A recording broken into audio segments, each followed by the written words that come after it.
오늘 새벽 예배 때 4장 1절에서 12절까지를 말씀을 드렸습니다. 마지막 절까지 오늘 읽으면서 새벽에 드렸던 말씀 중에서 다 못다한 말씀들을 추가적으로 드리면서 또한 중요한 것들을 짚어보고자 합니다. 이 4장에 대해서는 아브라함의 이야기가 두 번이나 나오게 됩니다. 첫 번째는 이 아브라함이 어떻게 의를 받았냐,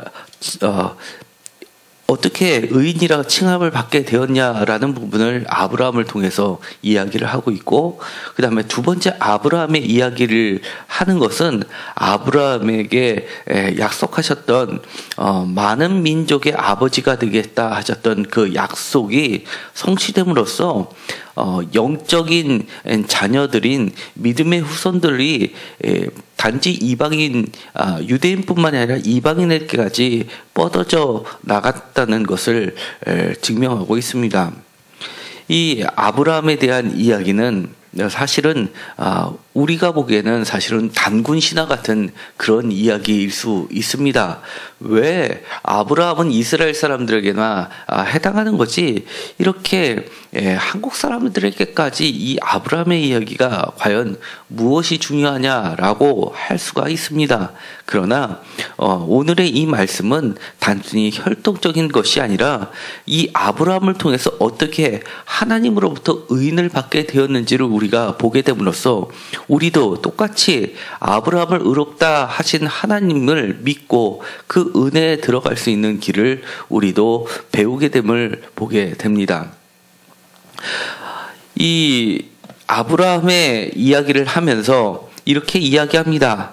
아브라함은 유대인들에게 있어서는 정말 조상신이나 마찬가지입니다. 원어로는 조상이라는 말과 아버지라는 말이 사실은 같습니다. 아버지라는 단어를 더 대문자로 쓰면 조상이 되고 그리고 그게 신까지의 경지에 오르게 되게 됐는데, 이 아브라함이란 존재 자체는 유대인들에게 있어서는 자신의 선민 사상을 나타낸 아주 상징적인 의미입니다. 그런데 그 아브라함은 대표적으로 할례를 최초로 했던 인물입니다. 하나님과의 언약을 맺게 되면서 이 지금까지 3장으로 이야기했던 율법의 문제의 대표적인 것이 바로 할례의 문제였습니다. 할례가 곧 율법은 아니지만 율법을 대표하는 것 중에 하나로서 이야기되고 있었습니다. 그런데 바울은 이렇게 이야기합니다. 아브라함이 3절에 보면 성경이 무엇을 말하느냐, 아브라함이 하나님을 믿음에 그것이 그에게 의로 여겨진 바 되었으니 라고 이야기합니다. 그러면서 이 의로 여겨졌다는 것이 믿음에서 그 근거를 했던 것이지 우리가 잘 알고 있는 것처럼 예를 들어서 행함에나 순종에 의해서 이루어진 것이 아니라고 이야기를 하는 겁니다. 다시 이야기하면 할례를 했기 때문에 의로 여겨진 게 아니라고 이야기를 하는 겁니다. 이 근거가 되는 것은 기억에 보면 창세기 15장 6절에 나와 있습니다. 창세기 15장 6절을 보면 거기에서는 아브라함에게 약속하신 것들이 나옵니다. 땅에 대한 이야기를 먼저 하게 됩니다. 그리고 씨에 대한 이야기를 하는데 그 중간에 바로 오늘 있었던 말씀을 하게 됩니다. 그러니까 맨 처음에 아브라함이 자기의 씨로서는 자기가 기른 사람들 중에서 후사를 잇겠다라고 이야기를 하니까 하나님께서 그렇지 아니하다라고 하면서 내 몸에서 난 자라야지 내 후사가 될 것이다라는 이야기를 해줍니다. 그리고 나서 이 이야기를 하고 그것을 아브라함이 믿으니 그를 의로 여겨셨다라고 하시면서 그 다음 나오는 이야기가 바로 그 유명한 땅에 대한 약속을 해주시는 것이 나옵니다. 다시 이야기하면, 정리를 하면 이 아브라함은 의로 여김 받았다는 것이 이 약속을 받기 이전인 바로 15장에 근거한 땅을 받기 이전에 그가 하나님이 하셨던 말씀을 믿음으로써 의롭게 되었다는 것을 이야기하는데, 더 중요한 것은 이 의롭다라고 그 다음에 믿었다라고 하기 이전에, 아브라함이 믿었다 하기 이전에 사실 아브라함의 이야기는 믿음이 없는 태도였습니다. 자기가 기른 자 중에서 후사를 잇겠다라고 이야기했는데 그렇지 아니하다라고 하면서 하나님이 그것을 수정해 주시면서 그에게 믿음도 사실은 심어 주셨습니다. 그러므로써 없는 믿음도 사실 아브라함에게 주셨고, 또 주님께서 주셨던 그 믿음도 받아들인 것을, 그것도 또 의롭다라고 여겨주셨던 하나님을 보게 됩니다. 그리고 나서 땅의 이야기를 합니다. 그 다음에 다시 한번 또 한 번 이 약속에 대한 이야기가 나오게 됩니다.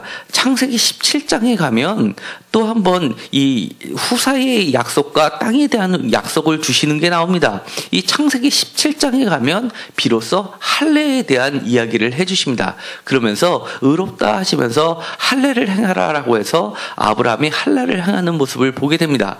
그러니까 바울은 이 17장에 할례를 하기 이전에 15장에 먼저 믿은 아브라함을 통해서 하나님은 그를 의롭다 여겨주셨다는 것을 이야기하고, 바울은 이야기를 하지는 않았지만 바울의 견해의 시각으로 신앙관으로 우리가 좀 더 깊이 살펴보면 그 믿음조차도 사실은 하나님께서 없는 아브라함의 믿음을 주신 그 은혜를 우리는 발견하게 되는 겁니다. 그리고 나서 9절에 보면 이렇게 되어 있습니다. 아브라함에게는 그 믿음이 의로 여겨졌다라고 하노라라고 되어 있는데, 이 원어에 보면 이렇게 되어 있습니다. 이 믿음이 피스티스 에이스 디카이오스네라고 해서, 이 에이스는 향하는 것을 이야기하는 겁니다. 그러니까 이 믿음이라는 것이 이 의로움을 이끌어주는, 의로움을 완성해주는, 의로움을 이루어주는 믿음으로 여기셨다라는 번역이 가능한 겁니다. 그래서 아브라함은 그 믿음이 의로 여겨졌다라는 그 말은 하나님께서 아브라함을 그 믿음을 통해서 의롭게 만드시는 그 믿음으로 그렇게 여겨주셨다라고 하는 것이 보다 원어에 가까운 해석일 겁니다. 그리고 나서 21절에 이렇게 이야기합니다. 그가 할례의 표를 받은 것은 무할례 시에 믿음으로 된 의를 인친 것이니라고 되어 있습니다.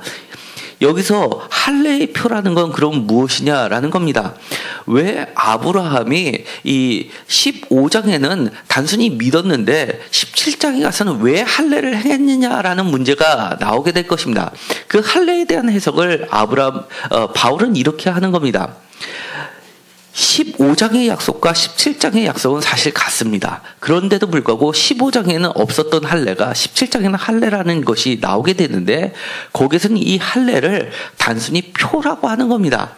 이 표는 원어로 보면 세메이온으로 되겠습니다. 우리가 요한복음 할 때 많이 나왔던 이야기입니다. 표적이라는 때 세메이온이라는 단어를 썼는데, 이 할례는 표적이라는 뜻입니다. 표시라는 얘기입니다. 어떤 표시입니까?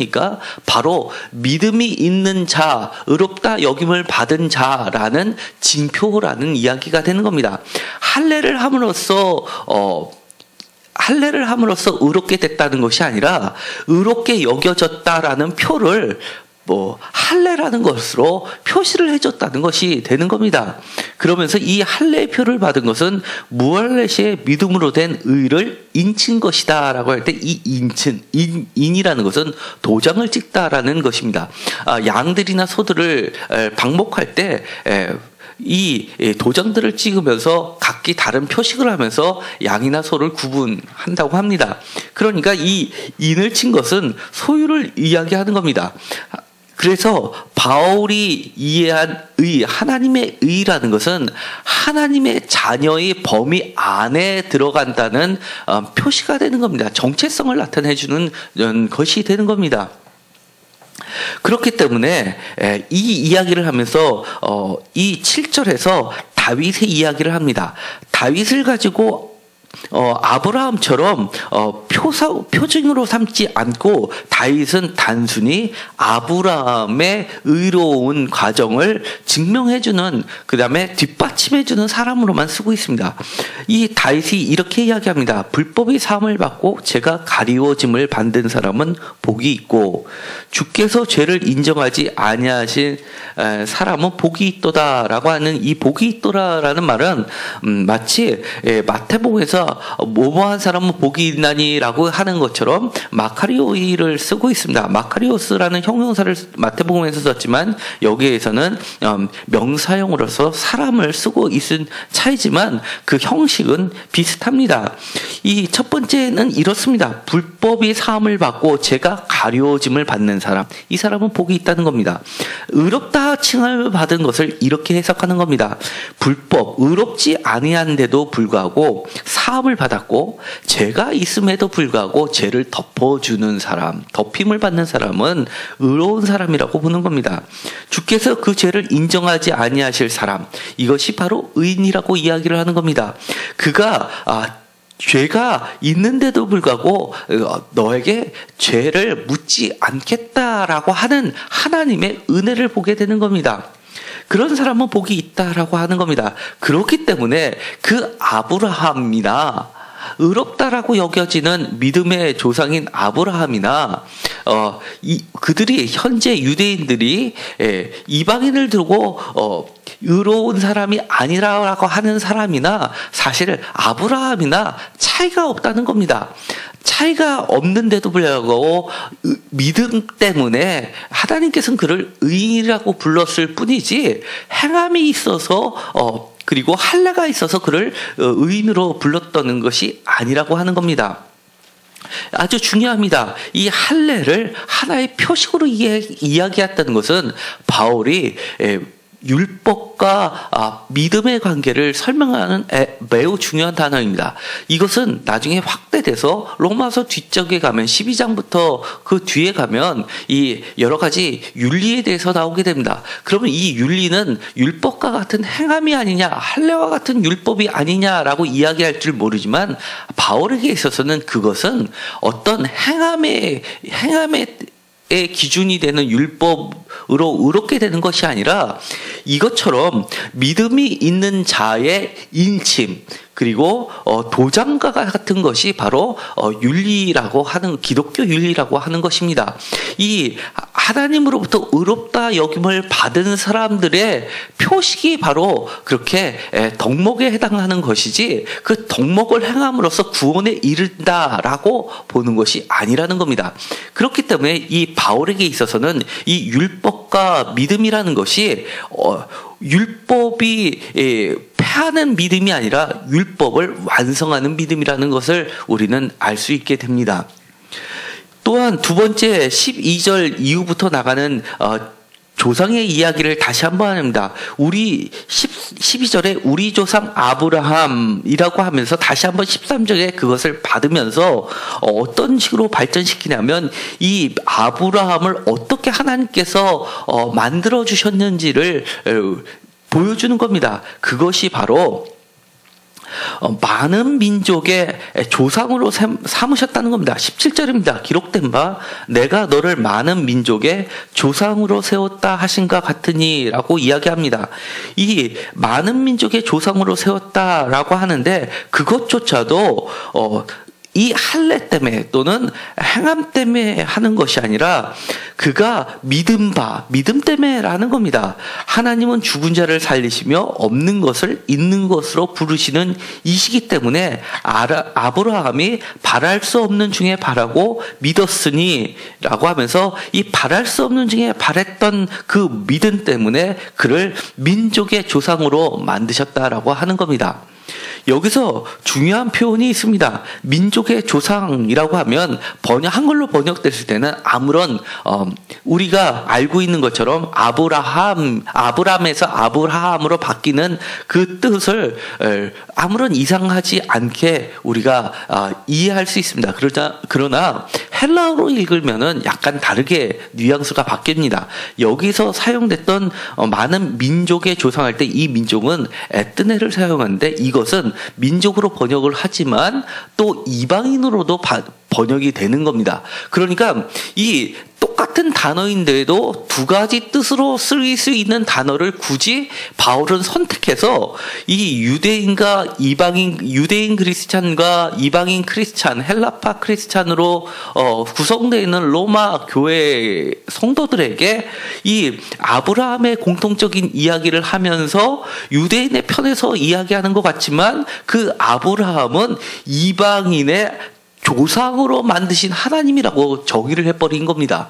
지금까지 유대인들은 자기 민족의 아버지일 뿐만 아니라 많은 민족의 아버지로 이해를 했는데 갑자기 바울이 같은 단어인데도 다른 뜻으로 해석할 수 있는 많은 민족이 아니라 많은 이방인들의 아버지라고 정의를 해버렸다는 겁니다. 아주 매우 간결하면서 굉장히 크리틱한 단어를 썼던 겁니다. 그러면서 이 아브라함이 왜 어떻게 해서 하나님의 언약을 성취하게 됐는지를 아주 간단하게 설명하는데 그것이 바로 믿음으로 설명합니다. 죽은 자를 살리시며 없는 것을 있는 것으로 부르시는 것은 우리가 잘 알고 있는 것처럼 태가 죽었는데도 불구하고 19절에는 있는 것처럼 그가 백산화되어 자기 몸이 죽은 것 같고 사라의 태가 죽은 것을 같음을 알고도 믿음이 약하여지지 아니하고 라고 하면서 이 바랄 수 없는 중에 바라고 믿은 아브라함을 이야기를 합니다. 그런데 이 표현도 18절에 보면 바랄 수 없는 중에 바라고 라는 표현은 원어로 보면 매우 아름답게 표현하고 있습니다. 어떻게 표현하냐면 파라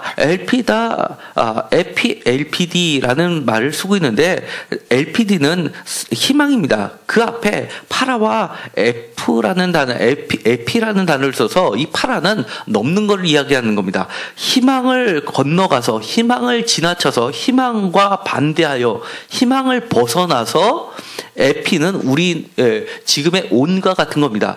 희망에 닷을 주고 다시 이야기하면 바랄 수 없는 것은 뭐냐면 희망이라고 할 수 없이 희망이 사라지거나 희망을 뛰어넘어보거나 희망을 지나쳐버린 상태에서 다시금 그런 희망에다가 거기다가 장착을 했다는 것이 되는 겁니다.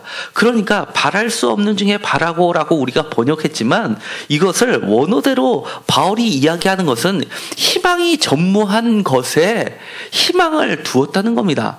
사람의 눈에는 보이지 않는 희망이지만 하나님의 약속으로 되어 있는 그 희망, 사람들 눈에는 희망 같지도 않은 희망이지만 그에게는 어떤 것보다도 단단한 희망에다가 자신의 희망의 닷을 걸었다는 것이 되는 겁니다. 그것은 바로 알고도 믿음이 약하여지지 아니하는 희망이었습니다. 그것이 바로 믿음이라는 겁니다. 아는데 모르고 하는 믿음은 사실은 믿음이라고 할 수가 없습니다. 그런데 이미 알고, 그리고 여기서 알고도라고 쓴 단어는 단순히 알다라는 단어를 쓴 게 아니라 원어에 보면 아주 주지하여 라는 단어를 쓰고 있습니다. 주목하여 주지하여 라는 단어를 쓰고 있습니다. 그러니까 아는 것도 너무 잘 알고 라는 뜻이 되는 겁니다. 이 태가 죽은 것을 너무나도 잘 알고 확실히 알고도 믿음이 약하여지지 아니하고라고 그의 믿음을 설명하고 있습니다. 그리고 이 믿음이 약하여지지 아니하고라는 말을 다시 한번 20절에 이렇게 이야기합니다.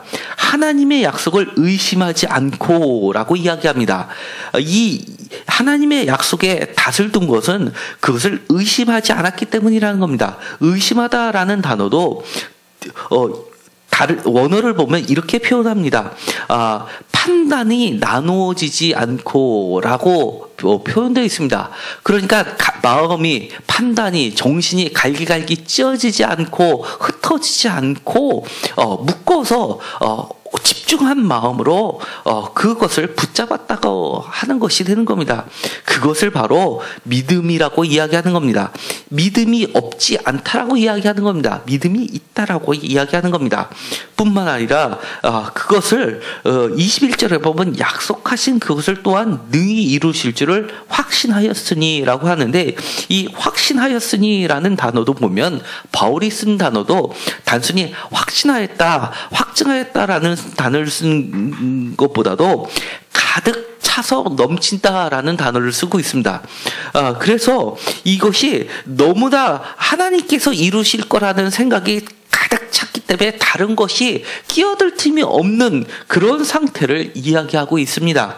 그러니까 그의 믿음은 정말 남들은 없다, 이 희망을 건너갔다, 희망을 지나쳤다라고 할 수 있는 상황인데도 불구하고 그 아브라함의 믿음의 상태는 마음이 다른 사람들이 무슨 말을 하든 그것에 마음을 뺏기지 않고 집중하여서 하나님이 이것을 이루실 것이라는 생각으로만 가득 찼다라는 것을 이야기하는 겁니다. 그런 믿음으로 그를 모든 민족, 많은 이방인의 조상으로 그를 세우셨다라고 고백하고 있습니다. 또한 여기서 이루실 줄이라는 단어는 우리가 이야기하면 아무렇지도 않게 지나갈 수가 있겠지만, 특별히 이 이루실 이 단어도 바울은 매우 선택해서 쓰고 있습니다. 이것은 목자라고 하는 단어하고 같은 어원을 가진 단어를 사용하고 있습니다. 그래서 이 목자, 우리들의 참 목자 대신 하나님께서 양을 돌보듯이, 그리고 때마다 일마다 도우시고 어려운 것을 해결해 주시고 필요한 것을 채워주시는 그 목자처럼 우리들을 그렇게 우리들에게 그 약속을 때에 맞춰서 적절하게 이루신 그런 분이라는 것을 확신하였다는 것이 됩니다. 그래서 이 이루시다라는 단어는 포이에오라는 단어를 씁니다. 목자라는 포이에마라는 단어를 쓰고 하나는 명사, 하나는 동사를 썼을 뿐입니다. 그러니까 이 바울이 이 짧은 말을 하면서 믿음의 이야기를 하면서도 선택한 단어는 여러 가지 뜻이 여러 가지 단어를 있을 수 있지만, 정말 믿음이, 아브라함이 갖고 있는 믿음이 어떠한지를 매우 선택해서 아주 정밀하게 표현하고 있다는 것을 보게 됩니다. 이런 믿음이 곧 그를 의로 여겨주셨고, 그리고 다윗이 이야기한 것처럼 죄를 지었는데도 죄가 있음에도 불구하고 덮어주시고, 그리고 불법이 있는데도 용서해 주시고, 그리고 죄가 있음에도 불구하고 인정하지 않으시는 하나님의 은혜로 그가 의롭게 되었다라고 이야기하는 겁니다. 단순히 아브라함에만 국한된 것이 아니라 아브라함과 같이 그처럼 그의 믿음을 본받는 영적인 자손들인 믿음의 자손들 모두에게 하나님의 약속은 그렇게 신실하게 이렇게 목자가 이루듯이 그렇게 하나님께서 이루어 주시는 그런 것이라는 것을 이야기하고 있는 겁니다. 우리도 이 하나님의 신실하신 목자 같은 이루심으로 가득 우리 마음을 채우시기 바랍니다. 사실은 우리가 할 수 있는 게 얼마나 되겠습니까? 그러나 하나님께서는 없는 믿음이었던 아브라함에게도 믿음을 창세기 15장에 보면 주시고, 그리고 그것을 받아들이기만 했던 그를 정말 인정해 주시고, 그리고 나서는 더 큰 모든 민족들의 많은 이방인들의 믿음이 조상이 되게 해주셨다는 겁니다. 이것은 정말 은혜입니다. 그리고 그 은혜를 아는 사람들이 바로 믿음을 소유한다고 표현하면 그렇겠지만, 그런 이 아브라함이 가졌던 그 믿음을 쫓아갈 수 있는 용기가 생겨나게 되는 겁니다. 24절에 이야기합니다. 의로 여기심을 받을 우리도 위함이다라고 합니다. 단순히 아브라함만 위한 것이 아니라, 단순히 유대인들만 위한 것이 아니라, 단순히 헬라파 그리스도인만을 위한 것이 아니라, 로마의 그리스도인만을 위한 것이 아니라 지금 21세기 오늘에게도 적용된다는 얘기입니다. 예수 우리 주를 죽은 자 가운데서 살리신 이를 믿는 자, 이것이 바로 우리들이 되는 겁니다. 우리가 범죄한 것 때문에 내줌이 되었고, 또한 우리를 의롭다 하시기 위해서 다시 살아나셨다라는 이 작은 표현, 25절의 이 표현은 사실은 원문에 보면은 찬양구로 되어 있습니다. 그러니까 예배 시에 공식적으로 사용했던 이 아주 짤막한 예전형 문구였음을 우리가 알게 됩니다. 이 4장을 마치면서 이 바울은 예배 시에서 늘 사용하고 있는 짤막한 찬양시를 적용하면서 결론을 내고 있습니다. 이 이야기를 통해서 우리는 우리의 믿음을 다시 한번 점검해 봤으면 좋겠습니다. 우리들이 갖고 있는 믿음은 어떤 것입니까? 혹시 조금 어려워질 때는 다른 사람이 너 그때 그렇게 했었어야 됐어. 그때 너는 지금 이래서 그런 거야 라고 했을 때 마음이 쪼개집니까? 너가 잘못했으니까 하나님으로부터 이렇게 되는 거야. 너가 옛날에 좀 더 잘했으면 지금 이러지 않았을 거야. 심지어 어떤 사람들은 이런 얘기까지 합니다. 너가 돈을 잘 벌을 때 11조로 온전히 바치지 않아서 이런 일 당했을 거야. 사실 저는 그런 말 굉장히 좋아하지 않습니다. 어떤 것도 우리의 업적이 되어서는 안 됩니다. 수단이 돼서는 안 되는 겁니다. 하나님은 정말 그렇게 째짜한 하나님이 아니라는 겁니다.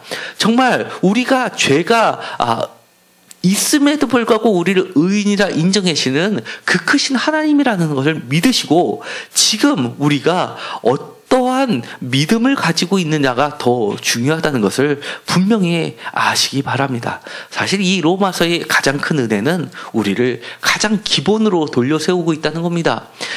처음에 믿음 생활을 할 때도 로마서는 우리들에게 커다란 은혜가 됩니다. 그러나 정말 제가 로마서를 다시 한번 읽으면서 정말 구절구절 은혜가 되는 것은, 신앙이 깊어지면 깊어질수록, 신앙생활을 많이 하면 할수록 이 로마서의 죄의 문제, 아주 기본적인 것, 믿음의 문제, 하나님의 은혜의 문제, 이런 것들, 그리고 하나님의 약속의 문제, 하나님의 성취에 관한 문제, 이런 아주 기초적인 것들이 오히려 우리의 신앙을 다시 좀 돌아보게 하고 기본에 충실하게 하는 매우 중요한 성경책이라는 것을 깨닫게 됩니다. 그래서 더욱 은혜가 깊은 겁니다. 다시 한번 우리의 자리를 돌아보는 시간이 되기를 바라고, 오늘 기도하시면서 정말 하나님으로부터 의롭다함을, 아브라함보다 더 의롭다함을 여김을 받으시는 그런 축복받는 사람이 되었으면 좋겠습니다. 그럴 때 다윗이 말한 것처럼 다윗도 여러분들을 부러워하실 겁니다. 얼마나 행복하겠습니까? 라고 외치는 그의 노래소리가 아마 여러분이 기도하실 때 성령님께서 아마 들려주실 줄 믿습니다. 기도하고 마치기로 하겠습니다. 하나님 감사합니다. 오늘도 우리의 믿음을 점검하기를 원합니다. 아브라함을 정말 믿음이 좋아서, 그리고 순종을 잘해서 그를 의롭다 하신 것이 아니라 믿음이 없는데도 믿음을 주셨고, 또 그 하나님의 믿음의 말씀을 단순히 그렇구나 하고 받아들이기만 했는데도 불구하고 하나님의 그 신실하심이 그를 채워주시고 이루어주시는 그 은혜를 경험하게 해주셨습니다. 그가 죄가 있음에도 불구하고 간과해 주셨고, 또 용서해 주셨고, 그리고 그를 의롭다 해주실 뿐만 아니라 모든 민족의, 모든 이방인의, 모든 믿는 자의 조상이 되게 해주셨습니다. 다윗도 부러워했습니다. 오늘 그런 믿음을 우리에게도 허락하여 주셔서 사람들이 하는 여러 가지 말들에 마음이 뺏기지 않게 하여 주시옵시고, 목자처럼 우리를 때마다 일마다 도우시고 이끌어 주시고 하나님의 약속을 신실하게 이행해 주시고 완성해 주시는 그런 하나님의 은혜를 바라보면서 그런 주님의 말씀을 받아들이는 그런 귀한 믿음을 허락하여 주옵소서. 그런 믿음으로 가득 차여서 정말 남들이 희망이 없어 보이는 것이다 하더라도 하나님의 하셨던 그 약속에 희망에 탓을 달고 믿음으로 나아가게 하여 주옵소서. 예수 그리스도의 이름으로 기도드렸습니다. 아멘.